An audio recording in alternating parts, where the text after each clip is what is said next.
quite frankly, not only with what we have behind me here, but what we have in front of us here. My name is Blaine Eccles. I'm the Dean of Students and Vice Provost of Student Affairs, and it's my absolute pleasure to welcome you all here today. Thank you so much for being here today as we dedicate this healing, regenerative space. Your presence reinforces what this location is all about. It's about coming together in moments of grief and reflection to share the burden of sorrow that we all experience, and about taking time to reflect on those we have lost and communicate with them in meaningful ways. That is what the essence of the Healing Garden is about, to be a location to bridge to those that are no longer with us. We will have a few speakers today, but at the end of our time together, we're going to read the names of all the students who have died since November 13th, 2022. And we'll follow that by a moment of silence. And good afternoon. This is an important and understandably emotional day for our Vandal family as we commemorate the opening of the Vandal Healing Garden and Memorial. The inspiration, thoughtfulness, and hard work that went into this beautiful venue should make Vandals everywhere proud. It was designed, vetted, and built by our students with the guidance and advice of faculty. The student-led effort is much more than a project. It's a community response to a great loss that visited our campus. The terrible tragedy that struck our campus on November of 2022 provided the impetus for this effort. We lost 4 shining lights full of life and promise. This garden and memorial are dedicated to them and to all the students we've lost during their time at the University of Idaho. Today we consecrate this ground as a place where all can reflect, honor their memories, and heal. It's a reminder that even in moments of sadness and darkness, we can always find light. In the wake of tragedy, I take great inspiration from the response of our community and the amazing resilience of the families involved. This beautiful space is a testament to that response and a symbol of our strength as a Vandal family. From 1889 to 1966, this area of campus was a central hub of activity. The community would gather at McLean Field to cheer on Vandal football and baseball teams. It has since been quieted by time and is now fitting that this site will be a central place of reflection and remembrance for generations of Vandals. To the students who envisioned this place of healing, and especially to the students, faculty, and staff who brought that vision to life, well done. You've succeeded in what you set out to do. You've created a hallowed place for reflection. You make me so proud to be a Vandal. Thank you. Go Vandals. Before we get to our next speaker, I'd like to take a few moments to share some words myself. The idea for this garden came about many years ago, long before November 13th, 2022. As Dean of Students, I have the sad privilege of working closely with family and friends of students we've lost while they are enrolled at the University of Idaho.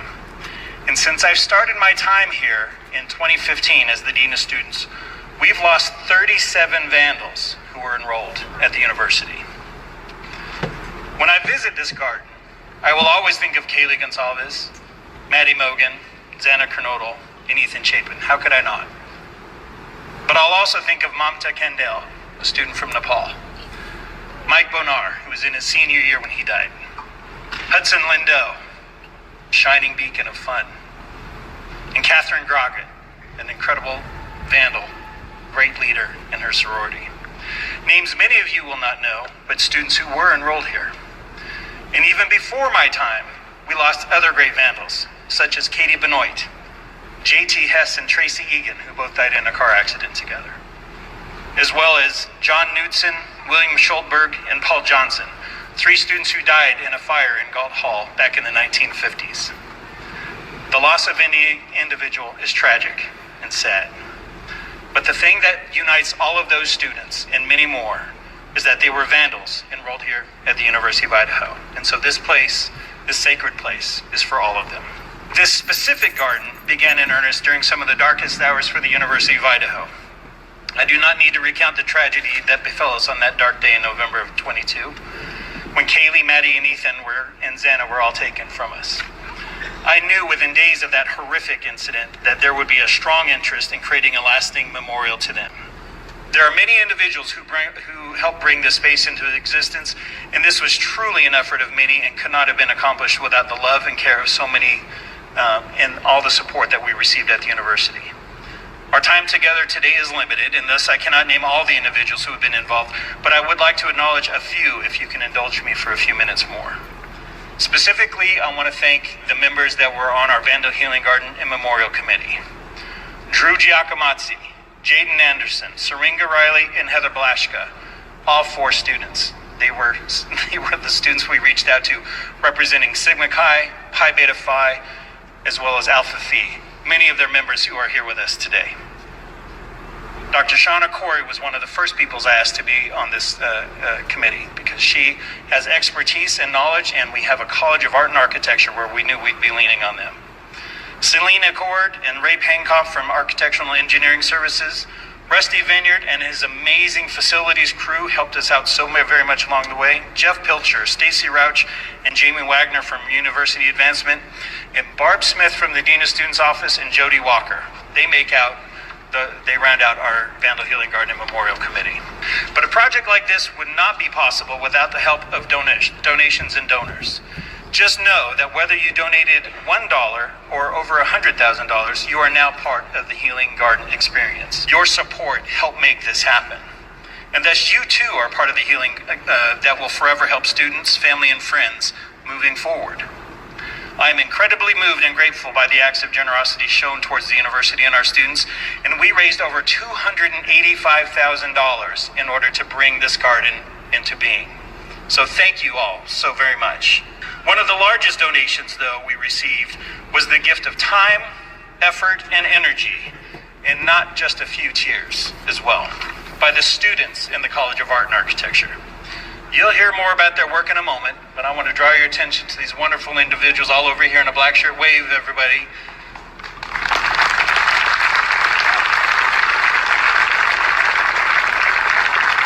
I would be remiss if I didn't count them as significant contributors to this project, as the students who worked on making this happen this summer did so for no pay. They did not earn credit this summer for this project. They invested their time, effort, and energy in order to make this happen. And what you see behind me is the work of that student effort. I told our students when they began on this project last fall, just about a year ago, that they held the heart of the university in their hands and to take care of it. And they have completely honored and followed through with that. Truly, our students were the leaders through this project, and they are the reason we are standing here today dedicating this healing space. I am also very thankful for the presence of the families of Kaylee, Xana, Ethan, and Maddie, who are represented here today to help us open this location. Many of the families met with the students in the College of Art and Architecture when they were in the design phase of this project so we could incorporate their ideas and input into the memorial behind us. Our students also met with other families of students who have died over the years, and some are also in attendance today. To all of them and to all of you, I say welcome. Hello, I want to thank everyone for coming out this evening and spending their evening in support of unveiling this amazing project. My name is Drew Giacomazzi. I graduated from the University of Idaho this past spring. While a member of the Sigma Chi fraternity and Vandal family, I was also honored to be included in the Vandal Healing Garden and Memorial Committee. I am also very thankful for the presence of the families of Kaylee, Xana, Ethan, and Maddie, who are represented here today to help us open this location. Many of the families met with the students in the College of Art and Architecture when they were in the design phase of this project so we could incorporate their ideas and input into the memorial behind us. Our students also met with other families of students who have died over the years, and some are also in attendance today. To all of them and to all of you, I say welcome. Hello, I want to thank everyone for coming out this evening and spending their evening in support of unveiling this amazing project. My name is Drew Giacomazzi. I graduated from the University of Idaho this past spring. While a member of the Sigma Chi fraternity and Vandal family, I was also honored to be included in the Vandal Healing Garden and Memorial Committee. The committee was an idea born from Dean Eccles following the tragic loss of Maddie, Kaylee, Xana, and Ethan on November 13th, 2022. What happened on this date left family, friends, and the university scarred. During this time, the university felt dark, cold, and distant from one another. This was a feeling that was contradictory to what many vandals at the University of Idaho know to be true. The intent of the Healing Garden is to build a unique space that unites University of Idaho's students and alumni and the greater Moscow community. While this garden contains a memorial to the 4 vandals we lost nearly 2 years ago, this space is meant to remember every single vandal we hold closely in our hearts that we lost. My role in the committee mirrored that of 3 other students, Jaden Anderson of the Alpha Phi sorority, along with Syringa Riley and Heather Blaschko of the Pi Beta Phi sorority. 4 of us, along with many other representatives from the various branches of the university, came together every week to discuss updates and provide feedback on all the work that went into the funding, creating, and building of this garden. Let me tell you, I had no idea how insanely complicated this process was. The early stages of the project consisted of us committee members brainstorming objectives for the memorial elements and fundraising ideas. I want to acknowledge and thank the Vandal Giving Day folks for their hard work on organizing the fundraising for this project. And then another huge thanks goes out to those who donated. Whether in-kind donations or monetary, this project would not have been completed if it were not for the generous donations from people all over the world. From the entire committee, we thank you so much for your generosity. Lastly, as mentioned, the Healing Garden would not exist in all of its beauty without the people who designed and built it. It's immensely special. This garden was designed, strategized, and built by a team of students here at the University of Idaho.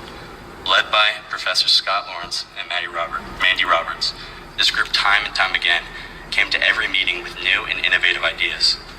They truly had so much passion and love for this project, and I think we can all agree how much that it shows through the work they've done here. Finally, I want to talk for just a little bit about what being a part of this committee meant to me.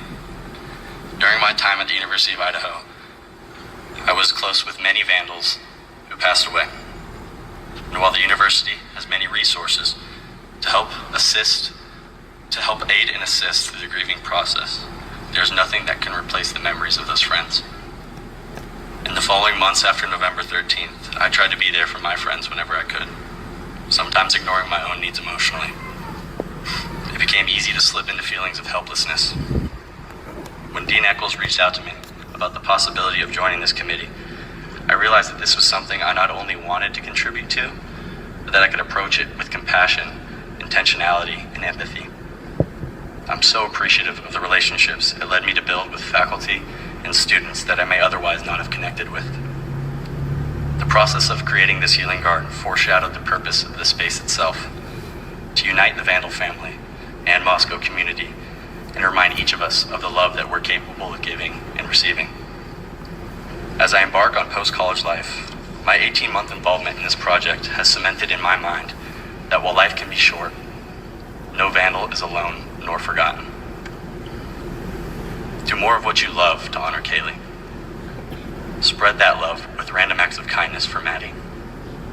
Be silly and do something spontaneous and fun to honor Xana. And tell stories with an abundance of laughter to live life like Ethan. Thank you all. So the story of the Vandal Healing Garden and Memorial is close to all of our hearts. It was over a year in development and speaks to honoring our Vandal family members. The goal of the Healing Garden is to touch our souls with delightful aromas, interesting textures, and soothing sounds, like the wind rustling through the leaves, and to inspire us with views and vistas that not only acknowledge our grief, but speak to a celebration of the lives who have left us, healing our hearts and souls. This particular project is about building community, and community was needed to accomplish it. From the beginning call for inspiration throughout the design process and to the actual build that happened this summer, we were supported by friends from all over campus, the region, and the Palouse, and in all phases of the projects, and that was an incredible amount of support. Last summer, we had a call for inspiration. That's how the design began. And Mandy Roberts, our CA advisory board and instructor for the project, was the one who suggested that. And all summer long, I got to read the submissions when people sent them in. And they brought truly inspiring ideas. They included song lyrics, poems, descriptions of how the experience of being a garden should feel, and we even got complete designs from people. They actually designed entire gardens and memorials and sent them in to us. And those submissions were passed on to the students to help inform the design in the fall when the teams of architecture and landscape architecture students taught by instructors Scott Lawrence and Mandy Roberts began the project in earnest. The students led a community-wide design charrette in late September, and a number of you joined us. We thank you for that. And then in November, showcased displays in the Student Union building to further gather thoughts and ideas from our Vandal and Moscow community. And an example of that is right over here with the A Letter project. And we hope that you'll take some time this afternoon and continue this project. It's an art piece that speaks to feelings about our students and feelings about your thoughts and ideas. And they'll be kept, and actually special collections in the library will be archiving them for us. And so we really appreciate your taking the time to do that. And then conversations were held with Maddie, Kaylee, Xana, and Ethan's families, along with their friends and peers from the Greek system. Professionals were brought to share their knowledge, including the architect for Lady Diana's memorial, and our own alumna, Ann Hannenberg, who's a principal of an landscape architecture firm in Spokane, and she is an expert in healing garden design. So we were fantastically appreciative of her driving down here and spending time with our students. The preliminary design was approved in December, and spring semester started with Idaho Design Build architecture students working with Scott Lawrence and the facilities landscape project manager, Selena Cord. She's a graduate. She has a bachelor's and a master's degree in landscape architecture to refine the garden design and develop the memorial design. I was inspired by everyone who worked on the project, especially the students who always kept the spirit of the project at the forefront of every decision and every action, whether it was planting flowers, compacting soil, or pouring concrete. Through it all, the Vandal spirit shined. Just like the beacon, and the beacon is back up here on the hill, and at night it shines. It shines at night for all the students we have physically lost, but honors their joyful spirits and delight in life. And that is what we're celebrating today. So right now I'd like to have all the students and the faculty come forward and get a round of applause and some cheers from you all. We really want to thank them for their efforts. Here's them. Thank you.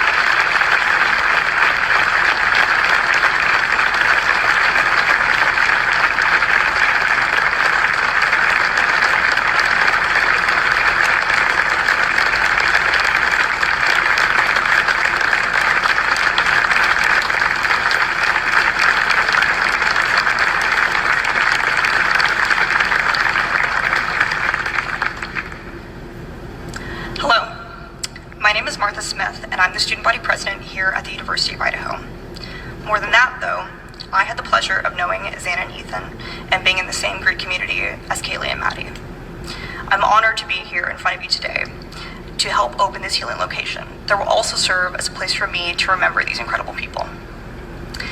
Like many others, my life forever changed when I learned the tragedy on November 13th of 2022. My heart broke like so many others, and the loss of these wonderful people is something I still think about on a regular basis. The Vandal family is a real thing, and I'm so proud to see the work that's been done to remember these individuals in such a meaningful and beautiful way. But as a student, I'm also aware that we lose other students. During my time here, I've read the Lost in the Vandal family emails that Dean Eccles has sent out whenever we lose a student who is enrolled. Those emails are a sad reminder that life is fleeting, and that we must take time to cherish the opportunities in front of us. But we also need to make sure that while we move forward, we don't forget the friends we've left in our past. And that's why I'm glad this healing garden is opening. I now have a place to come with my friends, or on my own, to leave the friends that I've lost a message, letting them know that I'm thinking about them and that I miss them. I know there are many other students at the University of Idaho who've lost friends here too, and I will also benefit from the same opportunity. So with that in mind, as we close this dedication ceremony today, I would like to read the names of my 4 friends who we've lost, but also the students who have died since then as well. In this space, this hallowed location is for all of them. After reading their names, we will have a 1-minute moment of silence to reflect on their passing. We welcome you to reflect or pray during this time. Those individuals are Kaylee Gonzalez, November of 2022. Ethan Chapin, November 2022. Maddie Mogan, November 2022. Xana Kernoodle, November of 2022. Rojit Road, January of 2023. Caden Young, March of 2023. Jason Gray, July of 2023. Ray Freiberger, July of 2023. We will now have a 1-minute moment of silence to honor and remember our lost vandals.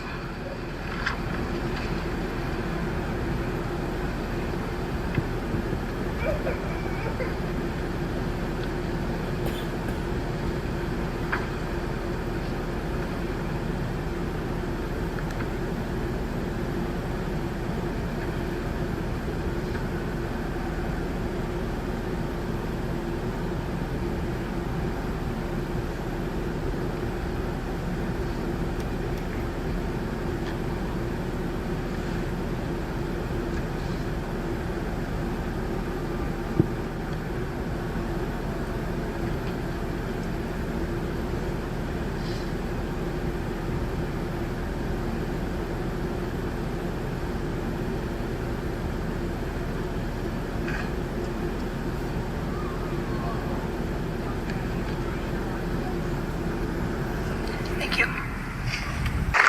As we close our time today, we are hopeful you will spend a moment to reflect on the friends and family who are no longer with us. I invite you to go to the table to my left where we have note cards on them so you can write a memory or a note or a message or a poem to a vandal you may be missing. Located within the alcoves behind me in the healing garden are little votives. You can roll your little message up and put it in there and leave it for your loved ones.